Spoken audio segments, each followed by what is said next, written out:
All right, guys, this is a great video that I really wanted to put up and create and share with you guys. And a lot of you folks have heard me drill in and just nail home and drive home these 3 points. And the three key points I want to talk about today are the three biggest hindrances, the three biggest problems that I see whenever someone signs up with me and they fill out their evaluation. And on someone's evaluation, I always ask, what are the current foods you're currently eating, the exact foods in the exact amounts that you're eating on a given day, preferably a weight training day, a day where you lift weights. And oftentimes on my Facebook page, I'll often ask people, list the foods you eat, the exact foods, the exact amounts on a weightlifting day, and I'll troubleshoot it for you. And of the hundreds upon hundreds of times that I've done that, whether it's an evaluation for a sign-up or just on my Facebook page, the three biggest culprits that I see preventing people from burning body fat, they're holding them back. And these are health-conscious people, mind you. These are people that are in the gym, that are into exercise, that are reading fitness magazines, that want to get better, and some are, over 25% body fat, over 30% body fat, and some are, under 20%. But either way, these are people that are fitness conscious, or at least attempting to be. So the three biggest problems that I see with people that want to burn body fat but can't. Key word here, key phrase here. The three biggest problems I see with people that are trying to burn body fat but can't do so. Number one, too much protein, okay? Number two, processed and refined foods. And number three, dairy. Now I'm going to talk about why this is a problem, why people have the pitfalls of these three things, and I'm also going to talk about why each one of these three scenarios is a hindrance, is a roadblock in the fat burning process. And I'm going to give you examples of all three too, so that oftentimes when people hear examples, they're able to relate, they're able to buy into it, they're able to see the forest for the trees. That's a good way of putting it. So let's start with number one. Number one is too much protein. Well, why is that? Why do people overeat protein? And it's several reasons, and I'll tell you why. And hear me out on these, because this is my opinion, and I believe this to be absolute true. The number one reason is that whenever you watch on the news, a fitness celebrity talking, you're in the checkout counter at the grocery store, and you see any type of fitness magazine, Out of Shape magazine, Carbon Dioxide magazine, or Muscle Fiction for Hers magazine, and it's the top 3 belly fat burning tips, top 10 diet tips to look hot for the summer, top 8 tips to fit into your, to fit into size 2 sizes less by next month. Any types of dietary, nutritional, fat loss tips. What are always one of the top tips? What are always one of those top tips? Every time, I guarantee you, one of those top tips is eat more protein. Always. Increase your protein. So people hear that, they see that, they read that, they absorb that. And so in the back of their mind, there's little voices always going off saying, you need more protein, eat more protein, absorb more protein, consume more protein. Because after all, proteins, there's articles out there on protein powders and on all types of protein sources that I've heard everything from protein helps increase your body's ability to burn body fat, to it actually attacks body fat. I've heard all sorts of crazy stuff out there regarding protein and the overconsumption of it. So people hear that and they buy into it. They embrace it, and they think protein is the linchpin of burning body fat. Nothing could be further from the truth. There's an old saying, and I actually love this quote: too much of a good thing isn't always a good thing. Okay? And when it comes to protein, too much protein isn't always a good thing. And another reason why people overconsume protein so much. Now, follow me on this. You're going to have to really put your thinking cap on it and embrace this and buy into this fact with me, okay? Because I've seen it. I'm talking over 1,000 evaluations over the last couple years, tons and tons of examples of, people have sent me of what they currently eat, and this is what I believe. In the 80s, the dietary nutritional fad was fat was bad. Okay, fat was bad. Aerobics classes were booming, and the women wore their leg warmers to aerobics class, and that was the 80s. And low-fat diets, low-fat everything. Fat's the devil, fat's bad, fat's the demons, and it's evil. Avoid fat.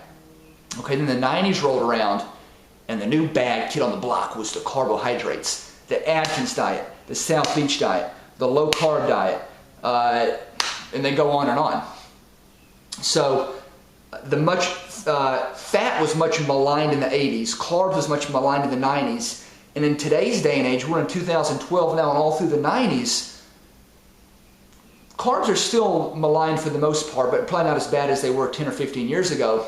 But we have people that in all these diets that were low fat, then they were low carb, and what's left? If all those reinforcements of bad, fat's bad, carbs are bad, there's enough information out there that can squash most of that. We understand that. There's enough conflicting info that show the positives of healthy fat. We all know fats are healthy, and that carbs definitely serve a purpose and are healthy and necessary for folks. But in the back of most people's minds, people can't think logically about food. They don't think logically, okay? And there's a lot of emotions involved when it comes to nutrition and eating, okay? And we're going to touch on those a little bit, but bear with me on this point here. So if fat's bad, and that's been drilled in their minds for the last 20 years, and carbs are evil, then what's left? Protein, and even more protein. And, once again, most discerning people out there with enough aptitude on nutrition can grasp the fact that we all know there's healthy fats. Coconut oil, olive oil, avocado, walnuts. We know there's healthy fats out there. Fish oil, and the list goes on and on. And even though, now follow me on this. Bear with me on this. Follow me close. What's the name of the substance we're trying to burn off our bodies? It's fat. Adipose tissue or fat, okay?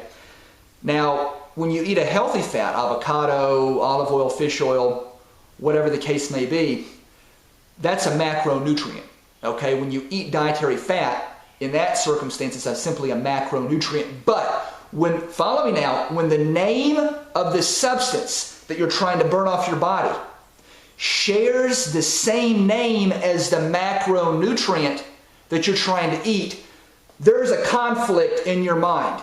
In your deep cerebral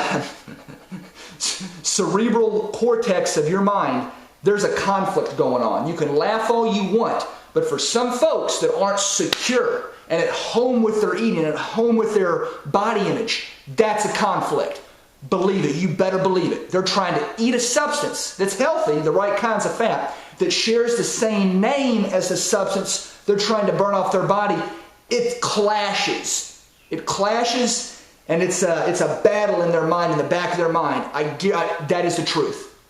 Okay, I've seen people that send me their examples of diets, and it's protein powder twice a day, chicken breasts, green veggies, whatever that means, and maybe a quarter cup oats, and then some walnuts or some almonds at the bottom.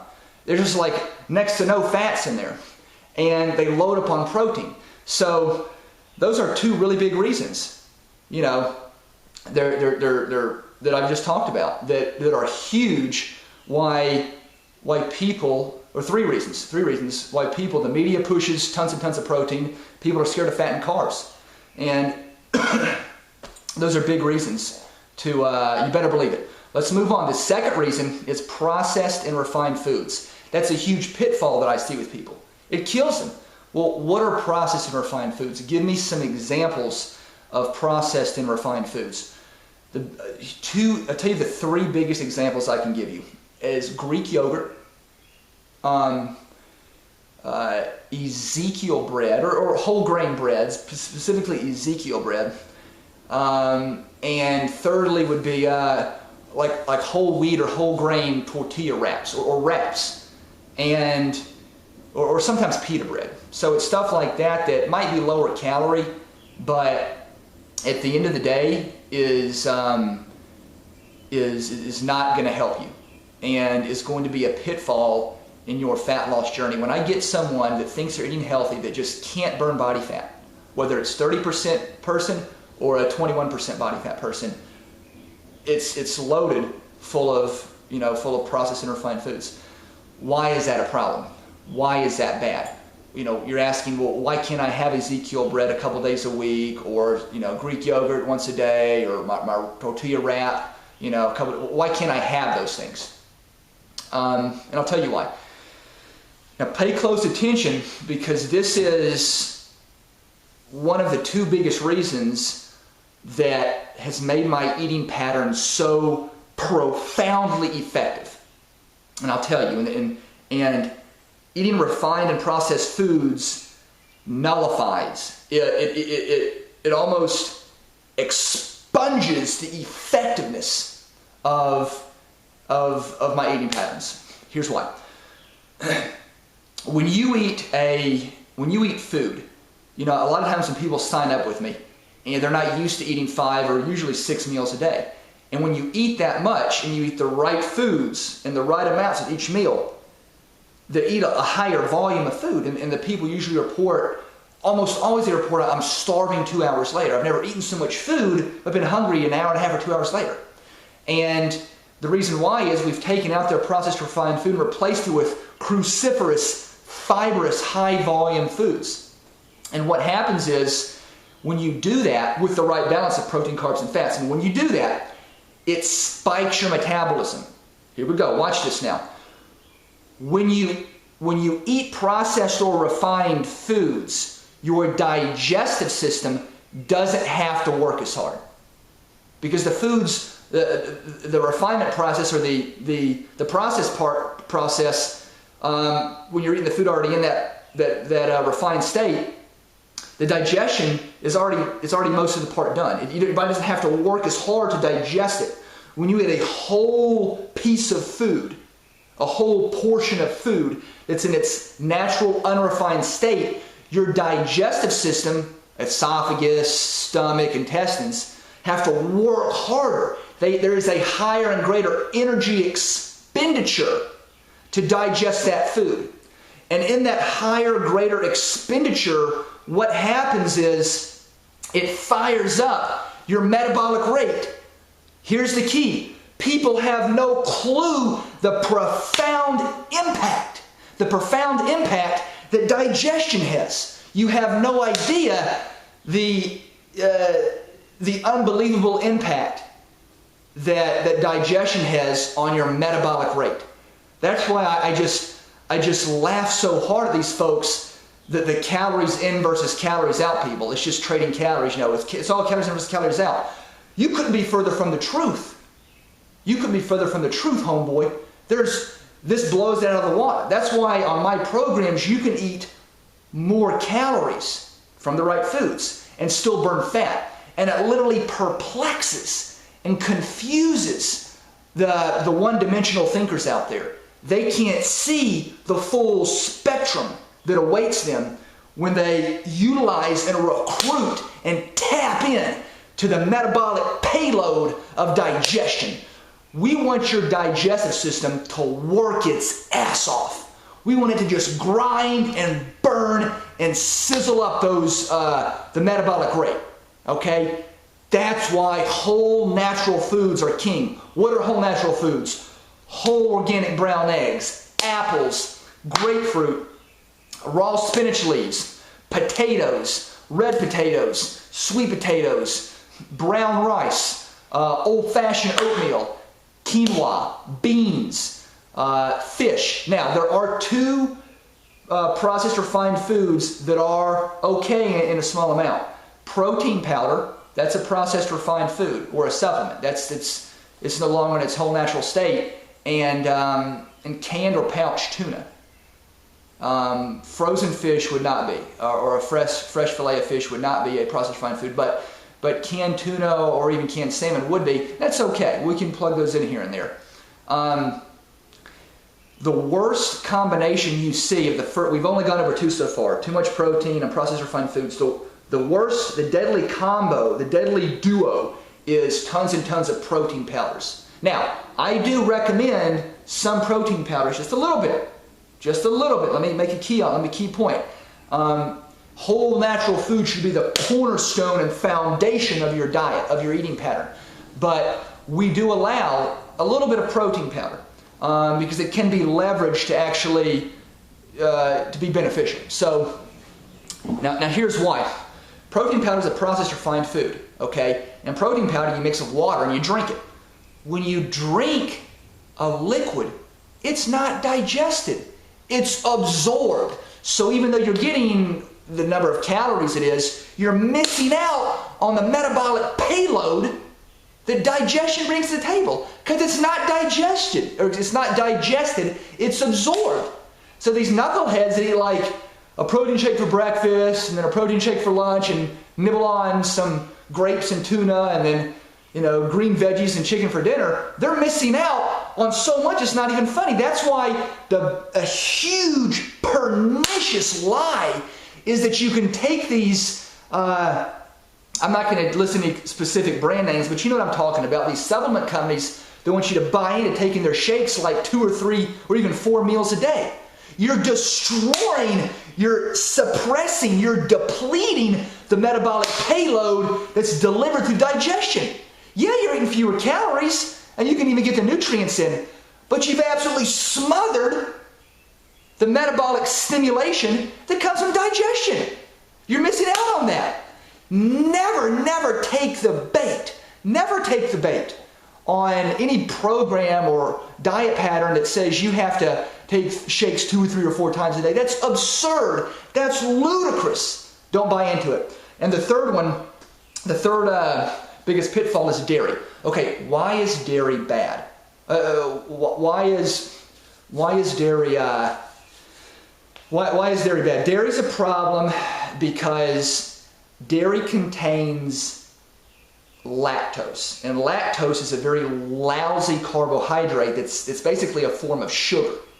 Okay, it's high in sugar, and lactose.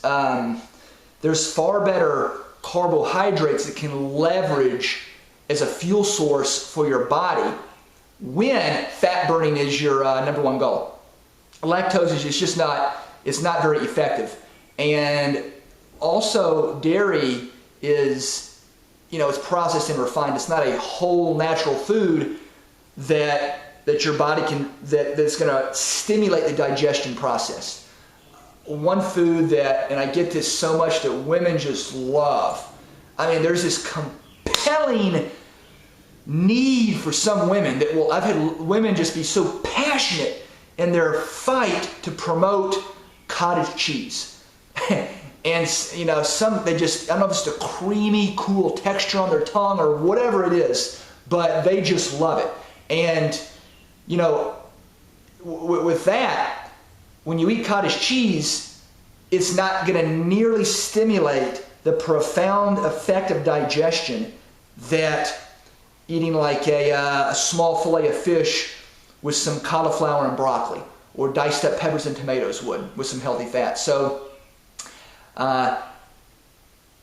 that's the big reason for dairy. Let me back up a little bit and let me explain to you, which I left out the first part, why too much protein is a culprit. Oftentimes, when they sign up or see their example, their diets, their eating patterns that they've been following, trying to burn fat but can't, their protein is here, usually over 50%. Their carbs are somewhere here and their fats are extremely low, okay? And what I see is that the first thing I do when I rebuild their programs is that when we get the protein down from 60, 50% down to about 40% is good for protein, maybe a little bit less. When you get it down there in that range and you get your healthy carbs up a little bit more and your healthy fats, which are more calorie dense, the healthy fats now, the right kinds, up a lot higher. The protein's still, still higher than both, the carbs and fats for some folks. Then the fat burning immediately picks up. Then we pull the dairy out. We take the dairy out. We take out the tortilla wraps, the wheat wraps, the Greek yogurt, the Ezekiel bread, whatever else. And you take out the processed refined foods and dairy. You add in the right types of complex carbs, fibrous, cruciferous, multicolored carbs, and the right types of healthy fats that can actually coerce your body to release stored body fat as fuel. And you drop the protein down a notch or two and add in the right types of protein. Okay? So we bump up the carbs some, bump up the fats a lot, and drop the protein down a few notches. All of a sudden, the fat burning process is ignited. And the fat burning immediately starts, and the body fat decreases. And when that happens, amazing things happen. And that's when people's bodies change. So, remember those 3 key coaching points? And do your best, and follow me on my Facebook page. Click on the link below to my Facebook page, and follow me there. And plug in those 3 rules. Plug in those 3 key coaching points that I just talked about. Buy into them, okay? Read what I've said, listen to what I've said, trust what I've said, obey what I've said, and watch your program work. WetWolfTraining.com. Signing out.